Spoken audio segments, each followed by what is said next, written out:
बिस्मिल्लाहिर्रहमानिर्रहीम। अस्सलाम वालेकुम।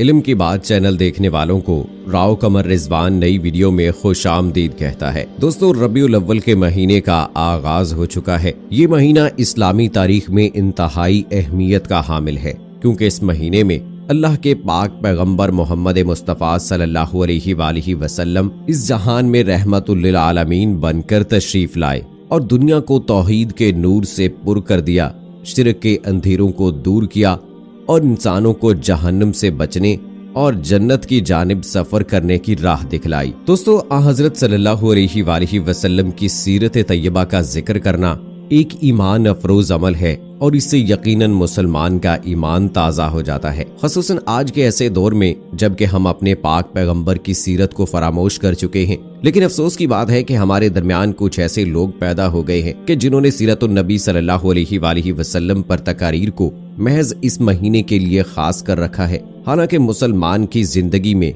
हर वक्त हर लम्हा सीरतुन नबी सल्लल्लाहु अलैहि वसल्लम झलकनी चाहिए, क्योंकि आजकल हमें ये चीज राइज है कि हमने हर इबादत को अपनी तरफ से मखसूस कर रखा है, हालांकि शरीयत में इसकी कोई तखसीस नहीं, फिर महज तखसीस पर ही सुपर नहीं। दोस्तों, आपको अंदाजा हो गया होगा कि आज की वीडियो का टॉपिक क्या होगा। जी हाँ दोस्तों, आज हम बात करेंगे कि 12 रबीउल अव्वल मनाना कैसा है, क्या ये जायज है या नहीं। तो आइए दोस्तों, आज की वीडियो में आपको बताते हैं कुछ बड़े उलमा और सहाबा कराम रिजवानुल्लाह मजमईन की जिंदगी के हवाले से कुछ ऐसे हकायक कि जिनको जानने के बाद हमें पता चलेगा कि आया कि ईद मिलादुन नबी मनाना जायज है या नहीं, यानी हकीकत के आईने में ईद मिलादुन नबी के बारे में आज हम बात करेंगे। सो वीडियो को आखिर तक जरूर देखिएगा और अगर आपने अभी तक हमारा चैनल इल्म की बात सब्सक्राइब नहीं किया है तो अभी सब्सक्राइब करें, साथ में बेल आइकॉन को जरूर प्रेस करें ताकि लेटेस्ट अपलोड होने वाली हमारी वीडियोस का नोटिफिकेशन आपको बर वक्त मिलता रहे। वीडियो को लाइक करें, शेयर करें अपने दोस्तों के साथ ताकि उन तक भी ये अहम मालूमात पहुंचती रहें। दोस्तों, 1400 बरस से ज्यादा जमाना गुजरा के रब्बुल आलमीन ने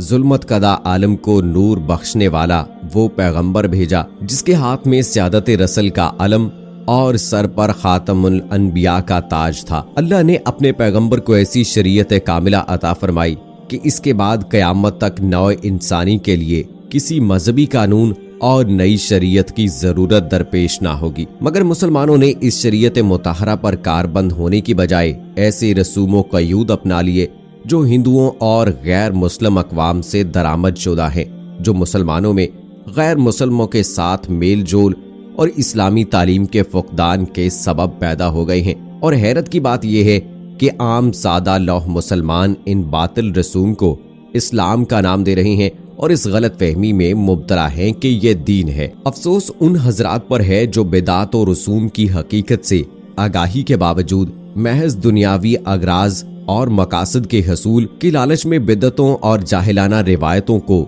सुन्नतों का नाम देकर अवाम को तारीकी की दलदल में धकेल रहे हैं, बल्कि इन बिदतों और खराफात को सुन्नत साबित करने की नाकाम कोशिश में मसरूफ हैं। आजकल हमारे माशरे में बिदात और खराफात का रिवाज है, बातिल नजरियात और गलत अकायद व अफकार की हुक्मरानी है। अहले बातिल इन बिदतों पर दीन का लेबल चस्पा करके अवाम के सामने पेश करते हैं और अवाम इस पर अमल पैरा हो जाते हैं। रफ्ता रफ्ता वो बिदतें फैल जाती हैं और माशरे में इसकी जड़ें मजबूत हो जाती हैं। इन बिद्दतों में सरे फहरिस्त ईद मिलादुन नबी है, जिसे माशरे के अक्सर अफराद दीन तस्वुर करते हैं और इबादत समझकर मनाई जाती है। जुलूस निकाले जाते हैं, जलसों का एहतमाम किया जाता है, महफिल मिलाद मुनक्किद की जाती है। ये एक सच्चाई है कि इस्लाम में हजूर अकरम सल्लल्लाहु अलैहि वसल्लम का मकाम इंतहाई ऊंचा है, कोई दूसरा वहां तक रसाई नहीं हासिल कर सकता। हजूर नबी अकरम सल्लल्लाहु अलैहि वसल्लम के हालात से मुसलमानों को आगाह करना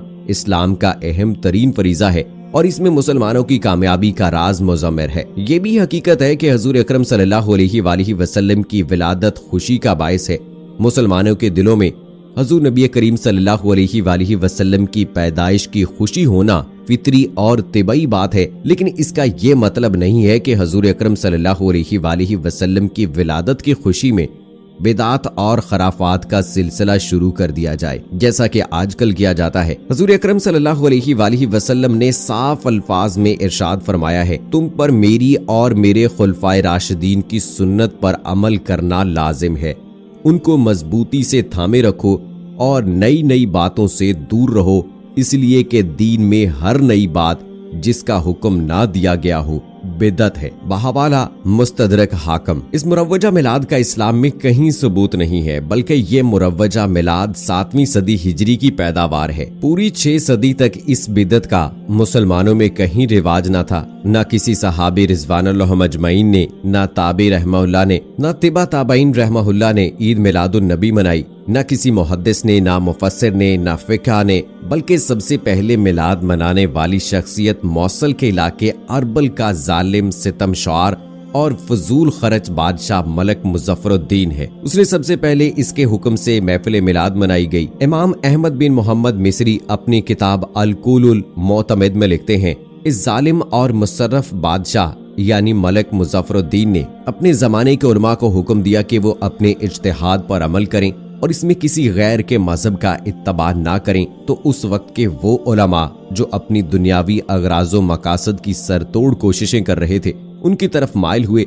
जब उन्हें मौका मिला तो रबीउल अव्वल के महीने में ईद मिलादुन नबी मनाना शुरू किया। मुसलमानों में सबसे पहले ईद मिलादुन नबी मनाने वाला शख्स मलक मुजफ्फरुद्दीन है, जो मौसल के इलाके अरबुल का बादशाह था। अलामा अनवर शाह कश्मीरी रहमतुल्लाह अलैह फरमाते हैं, ये शख्स हर साल मिलाद पर लाखों रुपए खर्च करता था। इस तरह उसने रियाया के दिलों को अपनी तरफ माइल करना शुरू किया और उसके लिए मुल्क और कौम की रकम को महफिल मिलाद पर खर्च करना शुरू किया और इस बहाने अपनी बादशाहत मजबूत करता रहा और मुल्क कौम की रकम बेसूद सरफ करता रहा। मुजद्दिद अलफसानी रहमतुल्लाह अलैह अपनी मकतूबात में लिखते हैं, बिलफर्ज अगर आ हजूर सल्लल्लाहु अलैहि वसल्लम इस दुनिया में जिंदा होते और ये मजलिस मुनाकिद होती तो आया वो इस पर राजी होते और इस इज्तिमा को पसंद फरमाते। तो इस सिलसिले में बंदे का यकीन ये है कि वो हरगिज इसे कबूल ना फरमाते। दोस्तों, नबी करीम सल्लल्लाहु अलैहि वसल्लम ने फरमाया, बुखारी और मुस्लिम की रिवायत है कि कोई आदमी उस वक्त तक मोमिन नहीं हो सकता जब तक अपनी औलाद और वालिदैन और बाकी तमाम लोगों के मुकाबले में मुझसे ज्यादा मोहब्बत ना करता हो। वो मोहब्बत जो रसूल अकरम सल्लल्लाहु अलैहि वसल्लम की इताअत और पैरवी करना ना सिखाए, महज झूठ और नफाक है। वो मोहब्बत जो रसूल अकरम सल्लल्लाहु अलैहि वसल्लम की गुलामी के आदाब ना सिखाए, वो महज दिखावा और रियाया है। हजूर अकरम सल्लल्लाहु अलैहि वसल्लम की पैरवी की जाए, फर्मा बरदारी और आपकी सुन्नत पर अमल किया जाए। तमाम अक़वाल अफ़आल नबी सल्लल्लाहु अलैहि वसल्लम का इत्तबा किया जाए।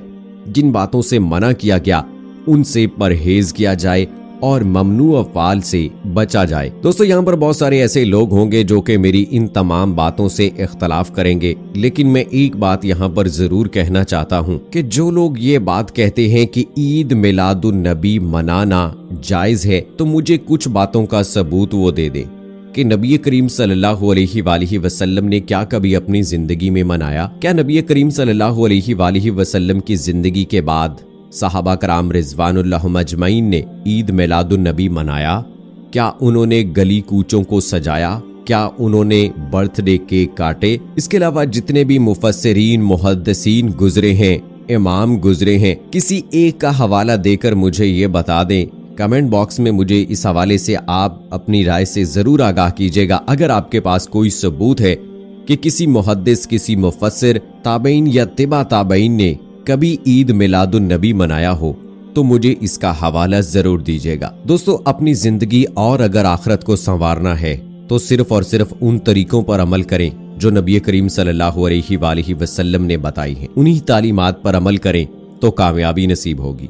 दीन इस्लाम में किसी भी तरह से कमी या बेशी करना बिदअत कहलाता है। यहाँ पर कुछ लोग बिदअत हसना की बात करेंगे, लेकिन एक बात याद रखिएगा कि अल्लाह के नबी ने अगर फजर की नमाज की 4 रकत बताई हैं, तो आप 4 ही पढ़ सकते हैं। आप उन्हें 6 या 5 नहीं कर सकते, क्योंकि अल्लाह ने इसकी इजाजत नहीं दी है और ना हमारे नबी करीम सल्लल्लाहु अलैहि वसल्लम ने कभी पढ़ी है। तो दीन में ना तो आप इजाफा कर सकते हैं, ना कमी कर सकते हैं, और अल्लाह ने दीन को मोहम्मद सल्लल्लाहु अलैहि वसल्लम पर कंप्लीट कर दिया है, मुकम्मल कर दिया है। इसमें इजाफा नहीं किया जा सकता। जो करेगा वो दायरा इस्लाम से खारिज हो जाएगा। खुदारा लोगों की देखा देखी और मुकाबलेबाजी में ऐसा कुछ न कीजिए। ईद मिलादुन नबी के हवाले से बड़े बड़े उलमा की तकारीर मौजूद हैं, उनको आप सुन सकते हैं। मौलाना तारिक जमील, मुफ्ती तारिक मसूद साहब, इसके अलावा मौलाना मक्की मुदर्रिस मस्जिदुल हराम के बयान मौजूद हैं, उनको सुन लीजिए। यकीनन हकीकत आप पर वाज़े हो जाएगी। तो खुदारा इन बिदात से बचिए और रसूल पाक सल्लल्लाहु अलैहि वसल्लम और अल्लाह ताला के बताए हुए तरीकों के मुताबिक जिंदगी गुजारिए। अल्लाह ताला हमें तौफीक अता फरमाए।